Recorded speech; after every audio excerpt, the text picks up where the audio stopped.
بسم الله الرحمن الرحيم.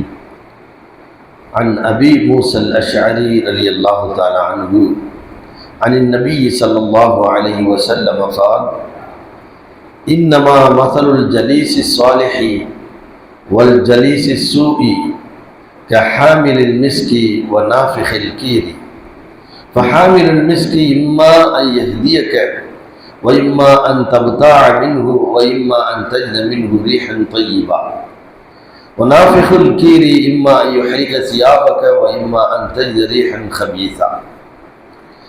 Abu Musa Ashari ரலியல்லாஹு தஆலா அவர்கள் அறிவிக்கிறார்கள், நபிகள் ஸல்லல்லாஹு அலைஹி வஸல்லம் அவர்களிடமிருந்து அல்லாஹ்வுடைய தூதர் கூறினார்கள், இரண்டு மனிதருக்கு ஒரு உதாரணம் கூறினார்கள்.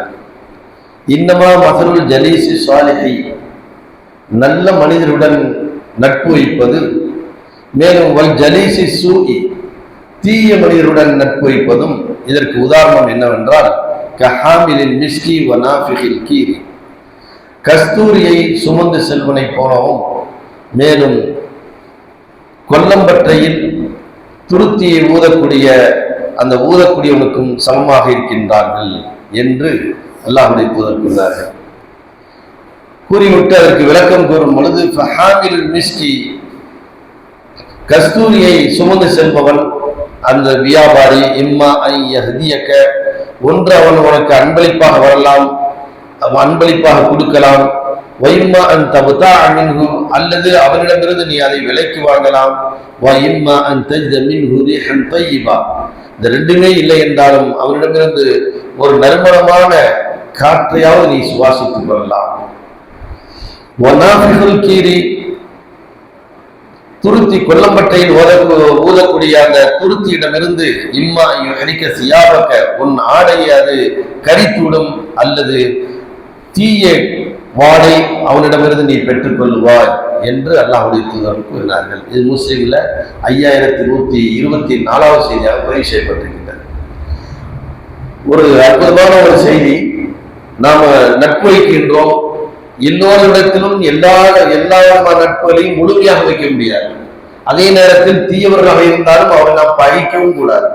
அதையும் அல்லாஹ்வுடைய தூதர் சொல்லி தருகின்றார்கள். ஒரு மனிதன் தீயவனாக தெரிந்தால் அவரிடம் நீங்கள் என்ன செய்யக்கூடாது? ஒதுங்கி போகக்கூடாது. ஏனென்றால் அதற்கு காரணம் சொல்கின்றார்கள், அவனுடைய தீமையில் உனக்கு பங்கு, தீமையிலிருந்து அவர் உனக்கு செய்யக்கூடிய தீங்கிலிருந்து நீ ஒதுங்கிக் கொள்ள வேண்டுமே தவிர, நீ ஒரே அடியாக வெறுத்தால் உனக்கு அவன் தீங்கு செய்வான். அல்லாஹ்வுடைய தூதர் ஸல்லல்லாஹு அலைஹி வஸல்லம் அவங்க வீட்டில் உட்கார்ந்து ஆயிஷா கிட்ட பேசிக்கிட்டு இருக்கிறாங்க. அப்போ ஒரு மனிதர் அங்கிருந்து வர்றாரு. வரும்போது அல்லாஹ்வுடைய தூதர் சொல்றாங்க, இந்த மனிதர் இருக்கிறாரே, அந்த சமுதாயத்திலே மிகக்கெட்ட மனிதர் இவர் தான் அப்படிங்கிறாங்க. அதற்கடுத்து அந்த மனிதர் வீட்டுக்கு வர்றாங்க, அனுமதி கேட்கிறாங்க, வீட்டில் வந்து உட்கார்றாங்க, பேசுறாங்க, பேசி சந்தோஷமா திருப்பி அனுப்பிடுறாங்க. இப்போ ஆயிஷா கேட்டாங்க, அல்லாஹ்வுடைய தூதரே, மிகக்கெட்ட மனிதர் நீங்க சொன்னீங்க, ஆனால் உங்களுடைய முகத்தில் அந்த வெளிப்படை எதுவுமே தெரியலையே, சந்தோஷமா பேசுனீங்க அப்படின்னு. அப்ப அல்லாஹ்வுடைய தூதர் சொன்னாங்க, இவருடைய தீமையிலிருந்து நான் பாதுகாக்கப்பட வேண்டும் அல்லவா? என்ன, தீயவர்கள் பிறருக்கு தீமை செய்வார்கள், அதனால அவருடன் என்ன செய்யணும்? நட்பாக நடந்து கொள்ள வேண்டும். ஆனால் அதிக நட்புகளை வைத்துக் கொள்ளக்கூடியது யாராக இருக்க வேண்டும் என்று சொன்னால், அல்லாஹ்வுடைய தூதர் சொல்கின்றார்கள், ரெண்டு மனிதர்கள் இருக்கிறார்கள். ஒன்று நல்ல மனிதர்கள், அவருடன் நீங்கள் நட்பு வைத்துக் கொள்ளுங்கள். ஜலீசு சாலிஹி, சாலிகான மனிதர்களுடன் நீங்கள் நட்புகளை வைத்துக் கொள்ளுங்கள். தீய மனிதர்களுடன் நட்பு வைக்க வேண்டாம்.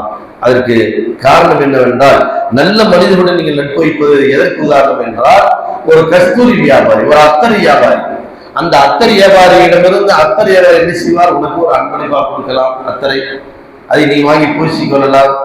அல்லது அவரிடமிருந்து காசை கொடுத்து விலைக்கு அந்த அத்தரை வாங்கிக் கொள்வாய், அதன் மூலியம் உனக்கு நன்மை ஏற்படுகின்றது.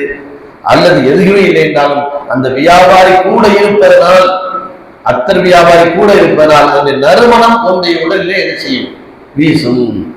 அவர் பக்கத்தே இருந்தாலே போதும். தீய மனிதர்களுக்கு உதாரணம் என்னவென்றால், கொல்லம்பட்டையில வரக்கூடிய அந்த துருத்தி ஊதுகின்றாரே, ஊதும் பொழுது அந்த என்ன செய்யும்? நெருப்பு வரும், புகை வரும். தீய மனிதர்களுக்கு இதுதான் உதாரணம். ஒன்று உன் ஆடையை கரித்துவிடும், அல்லது அந்த புகையாக உன் மேல படும். அந்த தீயவன் நம்ம நினைக்கிறான், நம்ம அதெல்லாம் போகக்கூடாது, பழகக்கூடாது. இன்னைக்கு இருக்கக்கூடிய இளைய சமுதாயம் இது ரொம்ப கவனமாக இருக்கணும். எல்லாம் நண்பர்களாகத்தான் தெரிவார்கள், என்னென்னமோ சொல்வார்கள். அப்படி மச்சா, இப்படி மச்சா, அது மச்சா, எல்லாம் சொல்லிக்குவாங்க. ஆனால் அவனுடைய செயல் என்ன எப்படி இருக்குது என்று நாம் கவனித்துதான் என்ன செய்யணும், பழகணும். ஒதுங்கி போக வேண்டிய அவசியம் இல்லை. நட்பை அதாவது நட்பை என்ன செய்ய அந்த இடத்துல நம்ம பாதுகாக்கணும். எதிரியாம ஆகிவிடக்கூடாது. ஒரு கோயம்புத்தூர்ல ஒரு மாணவன் கொலை செய்யப்படுகின்றான். என்னவென்றால் அவன் போலீஸ்ல வாக்குமூலம், போலீஸ் கேட்கிறான், இந்த இதுல நிறைய கஞ்சாய போதைகள் யூஸ் பண்ணும் மாதிரி எங்களுக்கு செய்திகள் வருது, நீ சொல்லு தம்பி, உன் பேரை நாங்க சொல்ல மாட்டோம் அப்படின்னு போலீஸ் அவன் வாக்குமூலம் வாங்கி என்னன்னு சொல்லிட்டேன். கடைசியில் என்னாச்சு, ஒரு 10 பேர் 15 பேர் சேர்ந்து அவனை கொண்டு போட்டாங்க. அப்ப அந்த மாதிரி தீய செயலில் என்ன செய்வார்கள், தீயவர்கள் ஈடுபடுவார்கள். இதெல்லாம் நமக்கு உதாரணம். ஆகையினால் தீயவருடன் விலகி இருப்பது மிக மிக நல்லது. தீயுடன் விலகி இருப்பது, ஆனா பகைமையை காட்டக்கூடாது. பகைமையை காட்டாமல் விலகி நிற்பது மிக நல்லது. என்றுமே நல்லவருடன் நல்ல நண்பருடன் நாம் என்ன செய்ய வேண்டும், சேர்ந்திருக்க வேண்டும். அதுதான் அவருடைய குணம் நமக்கு வரும், அல்லது அவர்களிடமிருந்து சில நல்ல குணங்களை எடுத்துக்கொள்ளலாம். அப்படி இல்லை, நாம் தீய குணம் நமக்கு வராது. எந்த அல்லாஹ்வுடைய தூதர் சொன்னாங்க, சாலிஹீன்களுடன் நீங்கள் உங்களுடைய நட்புகளை ஏற்படுத்திக் கொள்ளுங்கள் என்று குறிப்பிடுகின்றார்கள். சுப்ஹானக்கல்லாஹு வ பிஹம்திக அஷ்ஹது